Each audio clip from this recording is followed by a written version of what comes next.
Good evening, everyone, and welcome to this week's Lacrosse Unlimited Weekly, our weekly segment talking all things lacrosse and more. I'm your host, Sean Rooney, and let's jump right into it. Starting with the biggest sports story of the weekend, the Super Bowl. It may have felt like the majority of the world was rooting for the Atlanta Falcons to take home their first Lombardi trophy, but there were many in the lacrosse community rooting for Chris Hogan and the Patriots. Regardless of who you were rooting for or if you were simply indifferent, Super Bowl 51 delivered in a historic way. Not only was the Pats' comeback the largest ever seen, but it was the first time ever that overtime was needed to decide the game. So congrats to Chris Hogan, Mike Pellegrino, and the Patriots. Definitely something we'll never forget.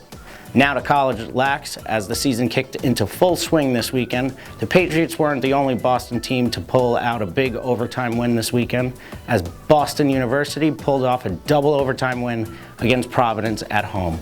Continuing on the topic of overtime, Vermont somehow managed to pull off back-to-back OT victories. First one was Thursday against Furman, and then another one this Saturday against Mercer. The Catamounts showing some grit early on as they start out 2-0. Cleveland State participated in the program's first game ever on Saturday. Unfortunately, though, they couldn't manage to stop Brent Noseworthy and the rest of the Wolverines' offense. Noseworthy netted a double hat trick to lead Michigan to a 13-8 victory. And last but not least, Air Force did it again for the second straight year. The Falcons upset the Blue Devils, this time by the final score of 11-10. I always love to see the Academy teams do well, and as of late, Air Force has done very well, so keep it up, guys. This actually brings us to today's question of the week on the topic of armed service teams. We want to know, which armed service team do you think will have the best record this year?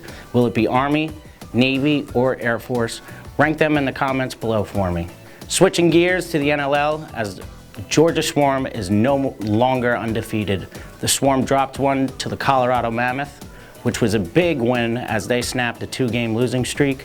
Toronto put up another tally in the win column, defeating Buffalo 18-10. Captain America Tom Schreiber leading the Rock with 10 points on the day, and both New England and the Rush saw themselves victorious with the wins over Rochester and Calgary. And to wrap things up, we've got this week's featured product of the week. It's the Under Armour C96 shaft.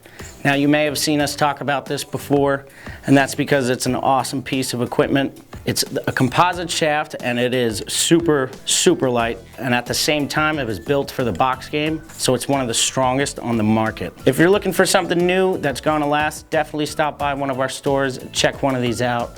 Under Armour did an awesome job designing this.